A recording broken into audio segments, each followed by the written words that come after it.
was going home, and that's when I was stopped by police officers, and they was explaining to me that there was a guy in one of their police cars that was saying that I allegedly robbed them, and they had searched me, and the guy actually said, at first he said I robbed him and I didn't have anything on me. And that's you say nothing, you mean no weapon and none of his property? Weapon, no money, anything he said that I allegedly robbed him for. They told me freeze, I can't run far. So now I'm stuck, handcuffed inside the cop car. Told me I'm wanted in connection with a robbery. The witness said he wasn't sure, but it was probably me. At the precinct said I'm innocent, it wasn't me. The cop laughed and just kept on fingerprinting me. Asked me my age and I told him barely 16. Read me my rights, didn't know what them shits mean. Inside the room, the lady asking me like where I was. Taking pictures of my tats, was I crippled blood? I repeat, I wasn't there, I was in my home. All y'all finished, all y'all done, now can I go home? They put me back inside a cell with that pissy smell. When niggas laying on the bench and on the floor as well. Bullpen cheese sandwiches, I wasn't smiling. At my arraignment, judge told him take me to the island. He said, "Val, what the hell? I can't post that." My mama poor, all list over a backpack. The full building where they took me, I heard stories about. Where adolescents chew rocks and spit razors out. Just a boy, but they forcing me to be a man. And my protagonists in the day room got me throwing hands. They trying to jump me, but I'm fighting back with all my might. Dirty COs just watch and let them beat me twice.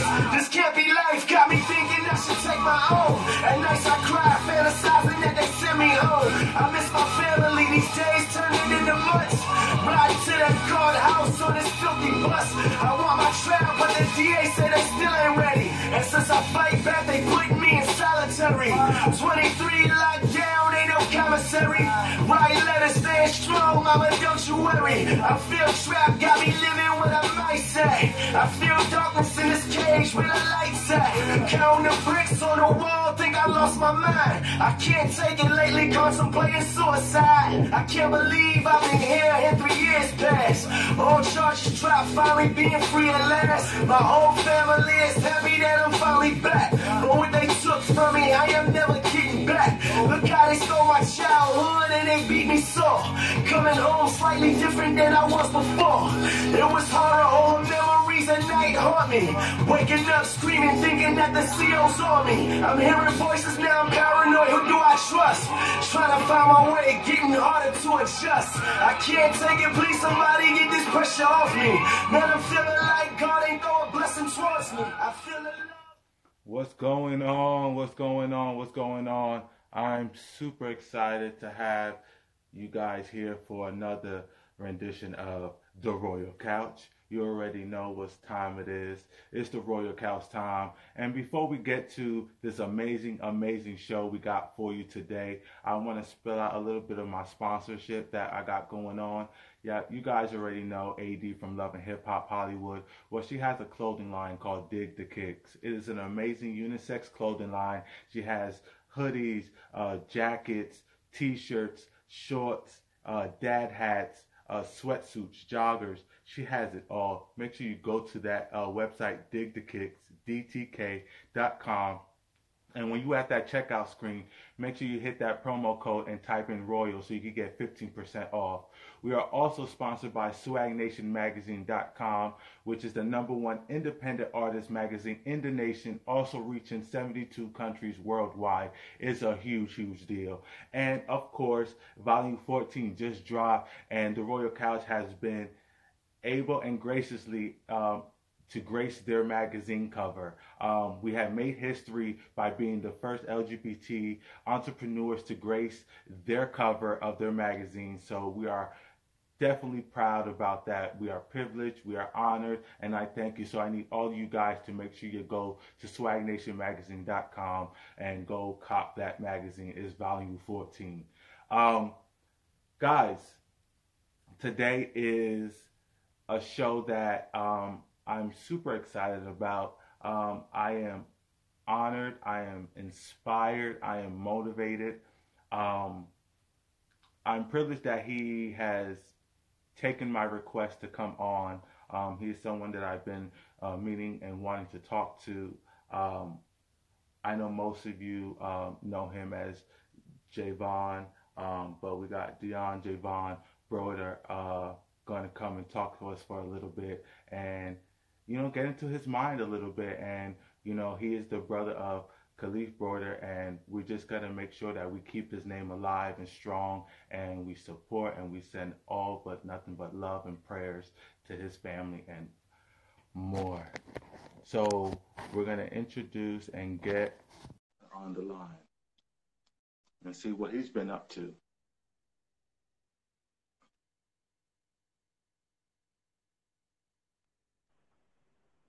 How are you?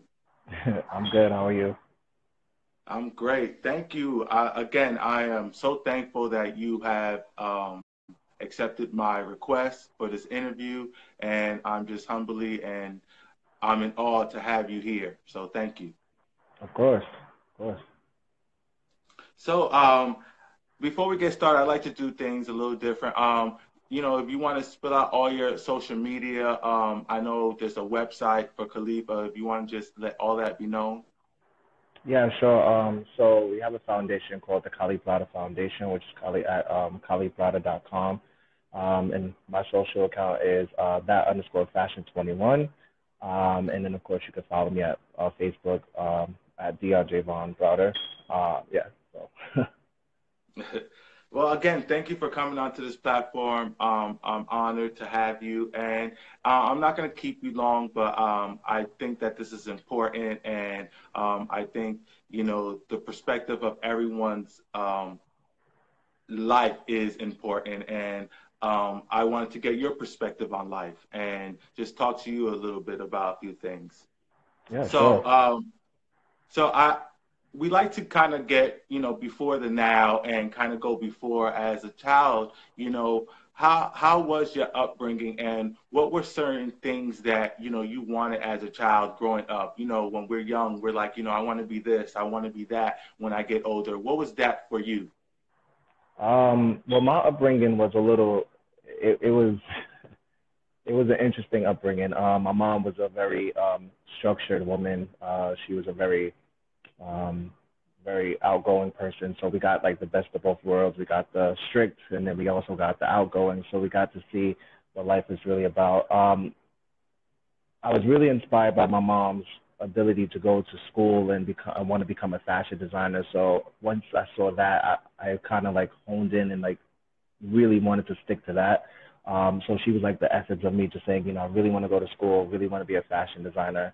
And, ultimately, I went to school and got my bachelor's in fashion design, and, I credit my mom to that. So that's really what my ambitions were as a child.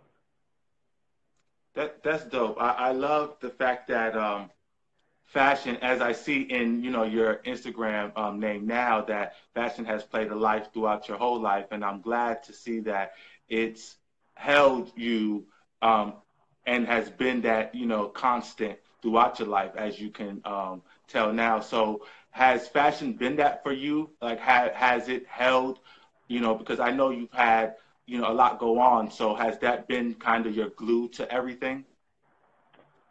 Yeah, I mean, it has, with all the things that's going on, what that happened in my life, it was one thing I can kind of fall back to and just go like, quietly into my room and just, sketch or design something, and really just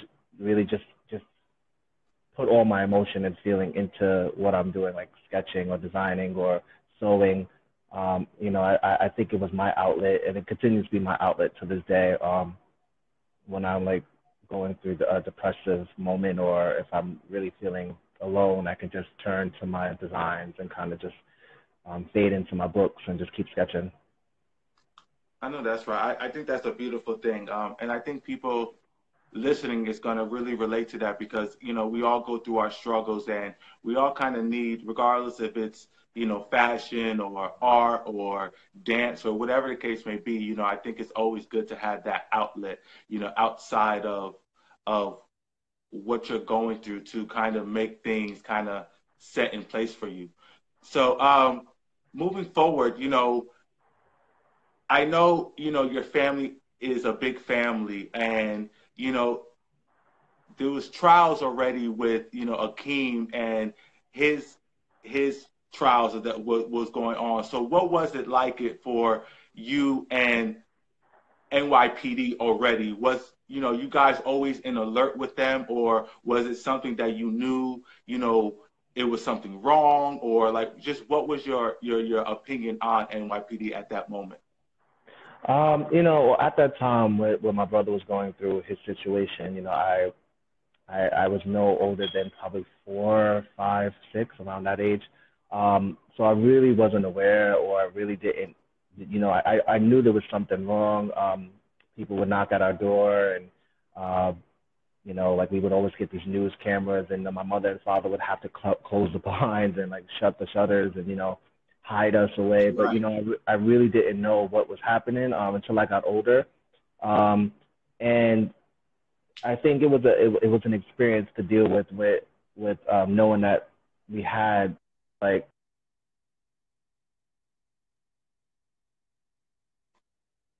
somebody but knowing that we had this like interaction with NYPD, and knowing that we had to shield ourselves at such an early age, it kind of put an impact on most of us, especially Kalief. So again, it was something that I knew wasn't right, but again, I couldn't explain because I wasn't at an age to understand.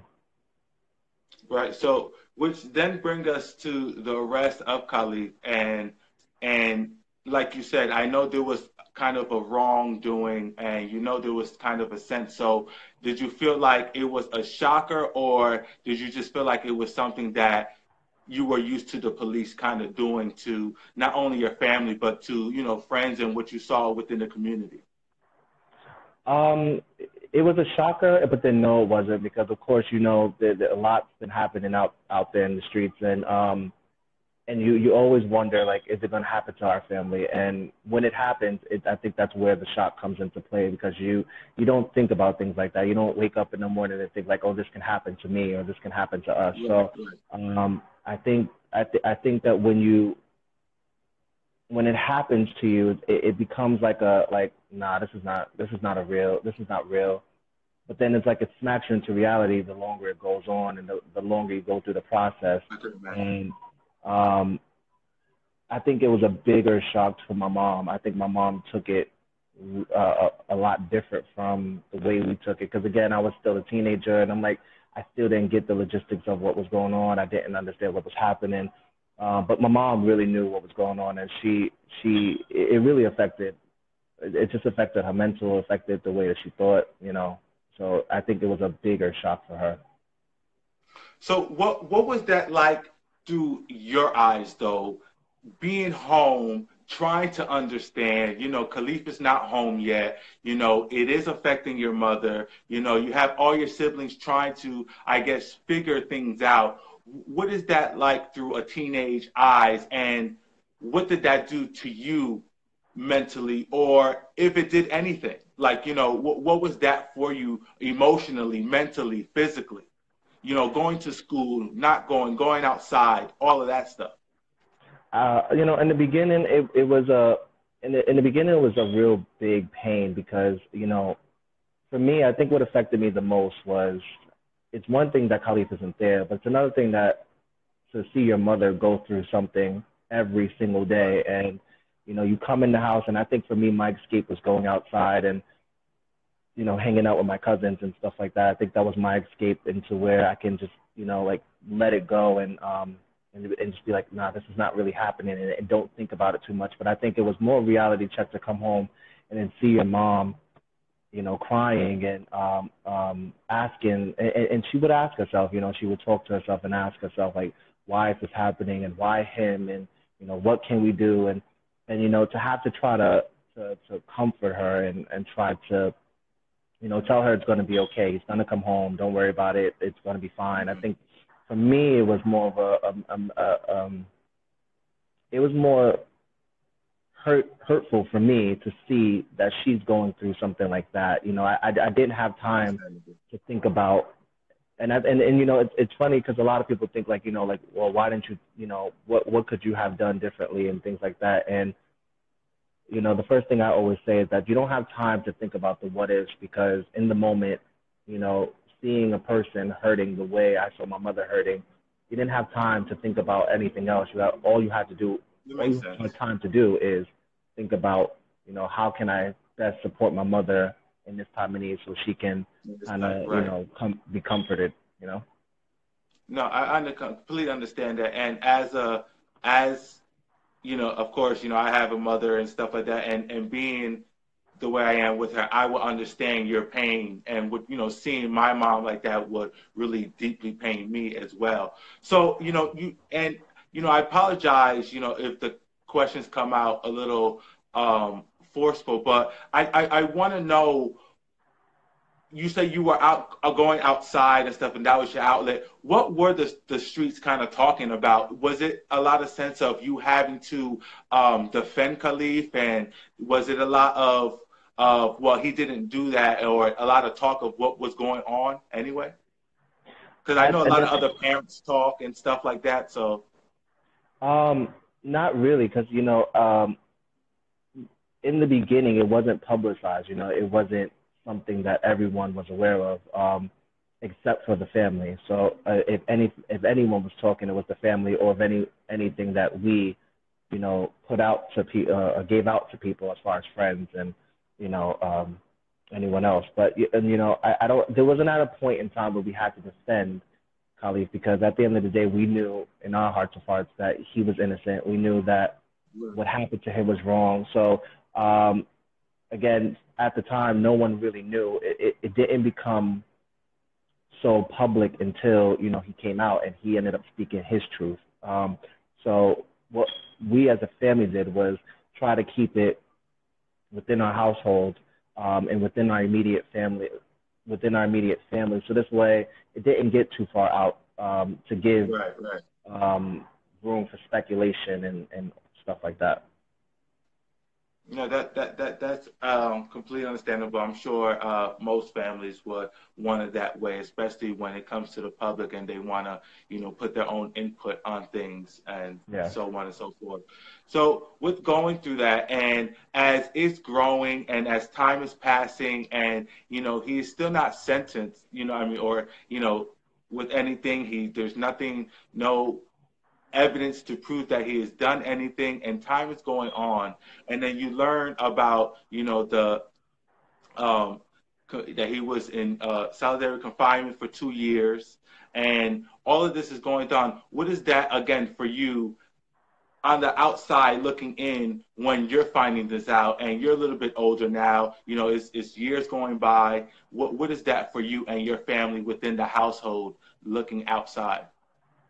It was a real hurtful situation to hear what he was going through, and for me personally, I wish there was more,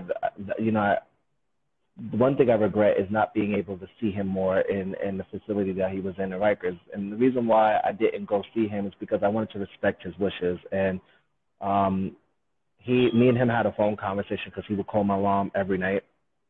And at the time, again, to have my outlet, I would escape to the streets and go out and have fun and try to get my mind off of it. And I would take my mom's phone because my phone wasn't working at the time, so I would take her phone and he would end up calling, and I would end up speaking to him, and he would tell me what was going on real briefly, because he was a really private person. He really didn't want no one knowing what was happening to him, except for my mother, because she saw him on an every weekend base. Like, she went every weekend faithfully. So, the conversation I had with him, he had told me that he wanted,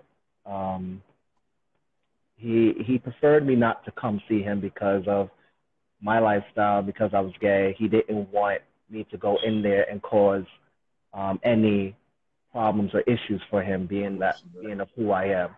So, I respected that, and I didn't go see him. So, I would have to kind of use my mom's phone as an outlet to speak to him and, things like that. So I really wasn't aware of what was going on, and my mom was so depressed that she didn't really speak about it. So when I did find out things that were happening, I felt angry. I felt, it was just a lot of questions that we had, like, why is this happening, and what can we do to get him out of this, and, why is it taking so long? It was just a lot of questions that we weren't getting answers for. And even the legal aid that we did have, honestly, he wasn't much of a lawyer. You know, he wasn't much of anything. To be quite honest with you, he didn't help. He didn't give no answers. He didn't give no questions. He asked no further questions. He took whatever the judge says as it was. You know, the defense kept on arguing that, you know, they're going to find this witness at some point. And, you know, I took my mom to court one time to go see him because that would be the only time I get to see him. And I took her there. And when I got there, they didn't bring him at that particular time. So, you know, I didn't get to see him. So to be honest with you, when he went in, was the last time I saw him, and I didn't see him until he came out again. So it was a mixed bag of emotions. Like it's hard to explain because one minute you were asking questions, and then the next minute you were angry, and then the next minute you were like, what can you do? And then the next minute you're thinking of the what if. So it was always a cycle of questions and emotions and feelings that you really couldn't keep up with, like your day to day. You know, like how you felt and what you were thinking. So that's to be honest with you, you know, you can't even think to imagine anything of that nature. And you know, was again, and I want to bring it back to you. Was fashion something that you were able to, you know, kind of glue yourself together with all of that as you know, as all of this is going on? Was fashion still involved in your life? Honestly, no, it wasn't. I found myself giving more of my attention to my mother, which again, is not a bad thing in my opinion. No, because it's not. I felt that it wasn't. I felt and I don't. I'm thinking back now. I'm thinking about it. Like, you know, I had questioned myself in being selfish. I questioned myself for being too selfish to myself because I wasn't given enough time to myself to really, you know, get back into what I wanted to do, to kind of get the emotions out. So I really focused on my mother. So I really put everything on pause, you know, work, my activities, my personal activities, my fashion interests. I put everything on hold to ensure that I built my mother back up to where she needed to be. I think it was important that and that's she completely continued to understandable. be strong. Yeah. I completely understand that and wholeheartedly because I feel like I would have did the same thing. It's kind of hard to kind of move on knowing that, you know, your mother, you know, someone that you see is your heart and soul, you know, crumbling down next to you. So I can completely understand. So what was it, we get to the day that he comes out, right?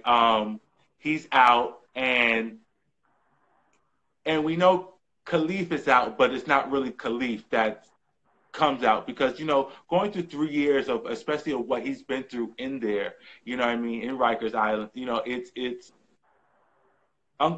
it's unquestionably, you know, I don't even know what words to put with it, but it's something that you can't even imagine to go through. So with him not being there, what was that like for the household? Because I know we see it in the documentary, but it doesn't show, and that's why I was excited that you agreed to do the interview because I wanted to get, and what we don't really talk about is the eyes of you guys, know, and what was it like having your brother back and, interacting with him, what was different for you guys? Not just that, oh, he wasn't the same, but, from his brother's perspective, who did you see when he got back out?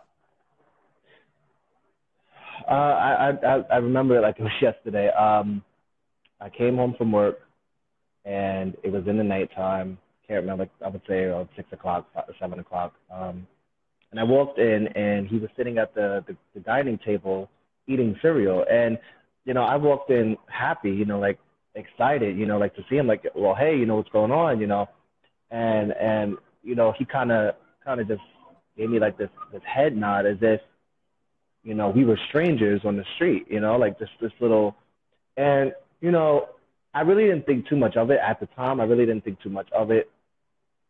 But as it progressed, like, it's one thing to, it's like I said in the documentary, Kalief he was a different person, but if you want to break it down into how he was, he went from this playful and innocent and nice and outgoing kind of guy to an angry and a very very angry a very angry guy and a depressed guy and an emotionally unstable guy. I mean, you will come in and you don't know what kind of person you will get. You don't know if you're going to get the angry him. You didn't know that if you were going to get the depressed him, the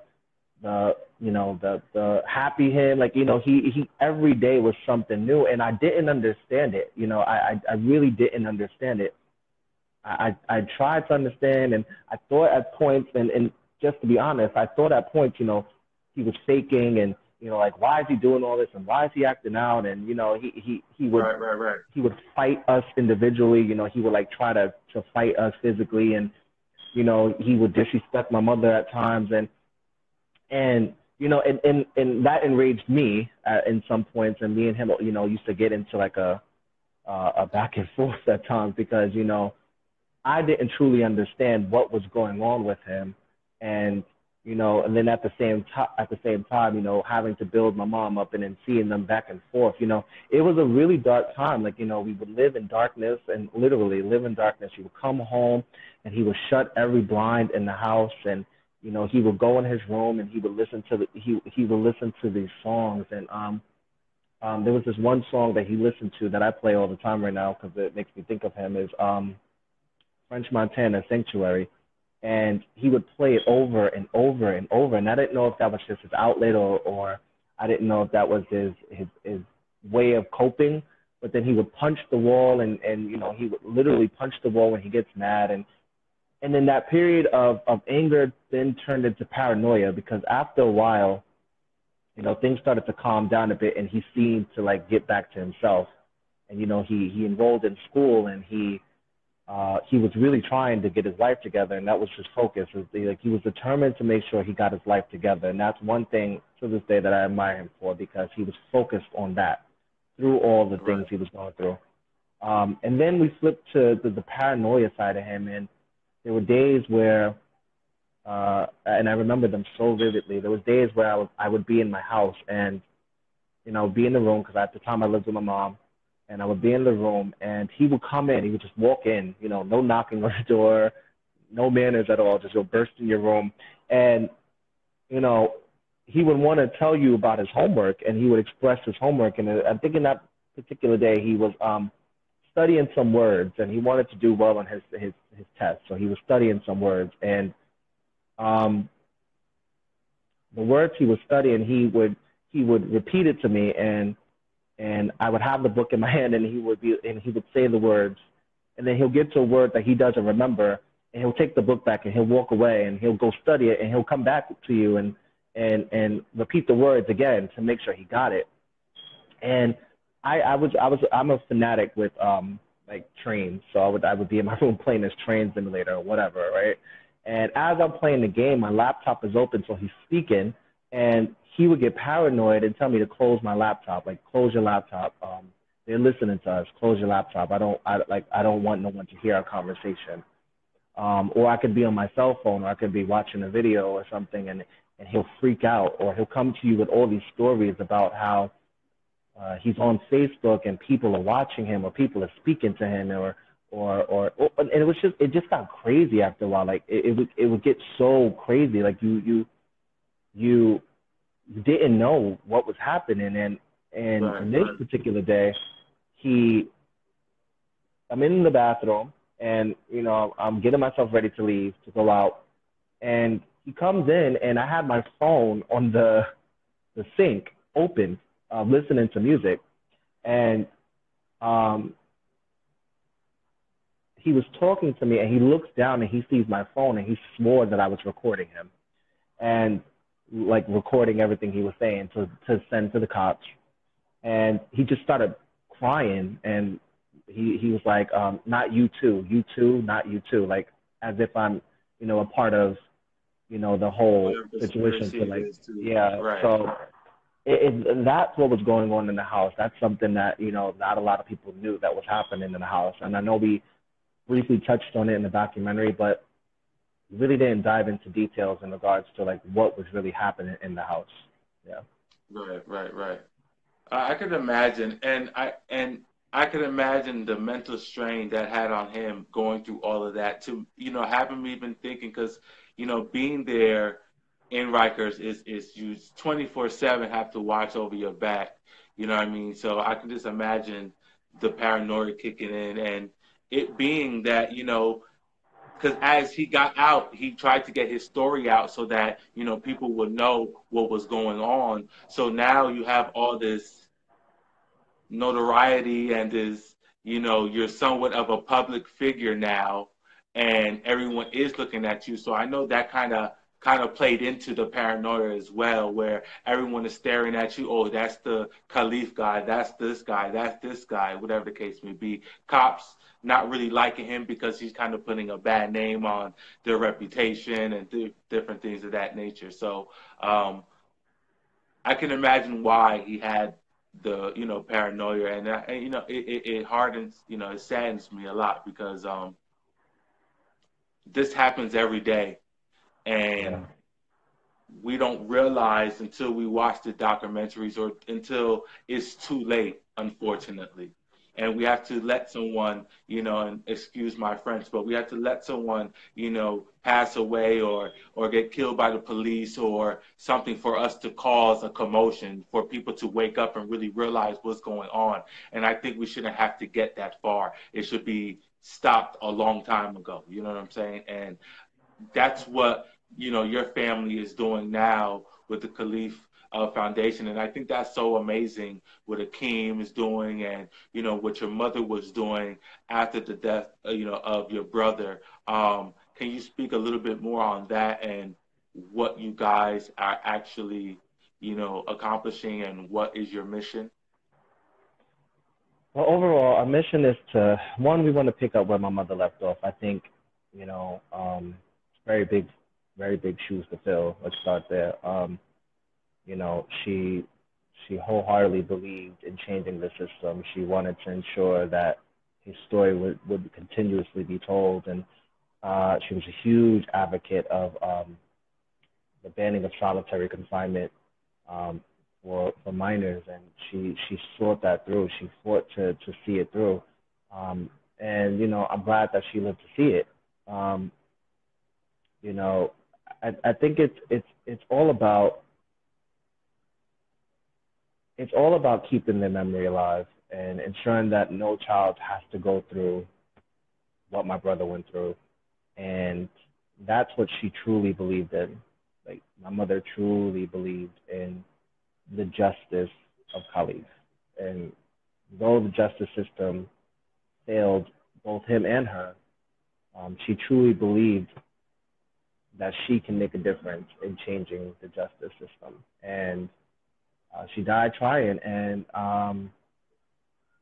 I think it's worth noting that all her hard work has paid off. All the things that she sought to see through in life has came to pass after she passed. So that's our biggest focus is ensuring that not only his story continues to be told, but that we see it through and we make sure it happens. I know that's right. That is beautiful, and I'm glad that you know, with her seeing some of the success that she has brought, she has made a huge impact, and Khalif has made a huge impact on the world, and you guys have made a big impact on the world. You guys' strength to continue to move forward. You guys' inspiration. You guys touched a lot of families, a lot of homes, and you know, I know I would do my job and my damnness, and I'm sure a lot of other people will, is to keep his name alive and to make sure that we keep the justice for Khalid, that we keep, you know, what we have to do in order to keep his name alive and to make sure that, so many other names don't get added to the list, you know. So again, we thank you for doing all that you guys do. It's very important. It's super important. But I do want to talk about you a little bit more and what is there to come for you? What do we plan on your life now that, you're able to kind of work on your dreams again and you're able to, do what you want to do? What is it that, we can look forward to? You know, I'm working towards getting back into, my fashion and my passion and my passion for designing and my passion for exploring and it's taken me a little time. But I'm building myself back up. I think after the passing of my mom, it kind of broke me down so far down that at moments, I thought I thought about giving up and really like putting everything on. A lot of the stuff that I really envisioned for myself, I totally forgot about. It kind of like went out of my head. It really her passing really was really affected me to the point where I had no desire to do any of the things that I wanted to do. I had no passion, or there was nothing that inspired me to do anything. Now I can say that after dealing with, her passing, and it's still hard, but I think the outlet that I have with drawing and sketching and designing, has got me back into the groove of doing things. Like one of my biggest goals is to move to Atlanta, which hopefully I could do that soon. And then really take my passion for fashion out, out there and really get an inspirative kind of mindset going again. I think being in New York has hindered me just a little bit because it's so many memories and it's so much to think about. So I think going to a place that I truly wanted to go to and getting away from everything is going to really help me inspire myself again. But my overall goal is to get back into fashion and hopefully start my own clothing line.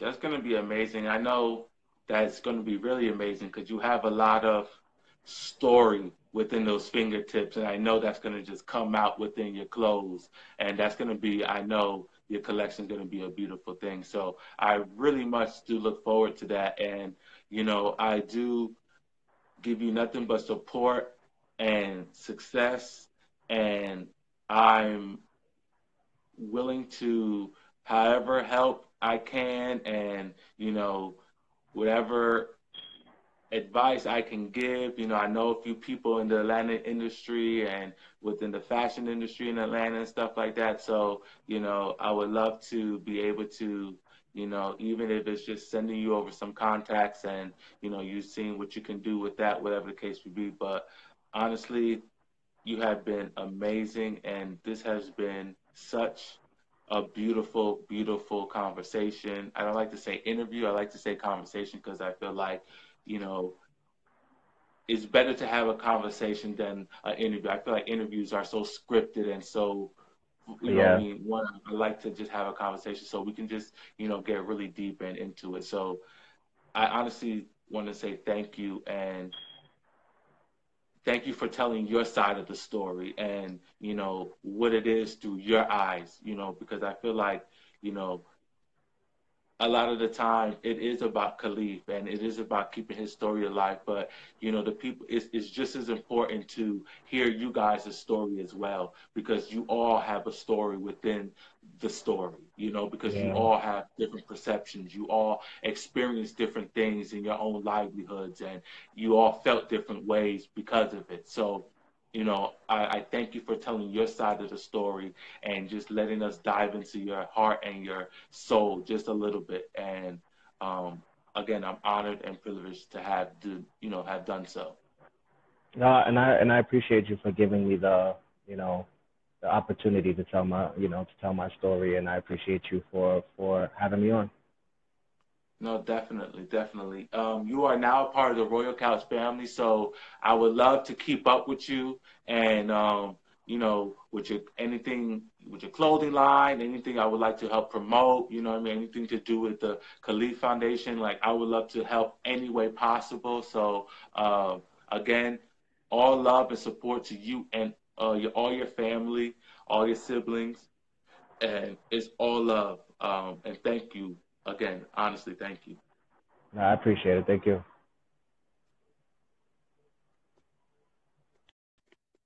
Guys, how amazing was that? Like, oh my God, this touched my heart. Please subscribe to all our social media. That's The Royal Couch. That's The Royal Couch is down there. We're on Instagram, we're on YouTube, we're on Facebook, we're on Twitter, we're everywhere. So make sure you go and subscribe to us.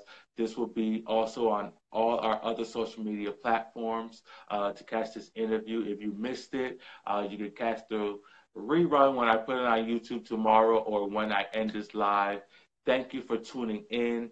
That was DeAndre Von Browder, Kalief Browder's brother. We're keeping his name alive, so make sure, guys, don't forget. It's very important that we do not forget. Do not forget his name. Do not forget what he stands for. All right, justice for Kalief. Justice for Kalief. And if you missed it and haven't seen it, go on Netflix now to watch the Kalief story. It is it's an incredible it's hard to watch, but it's a must see. You have to see it to stay woke. I love you guys and tune into next week of the Royal Couch.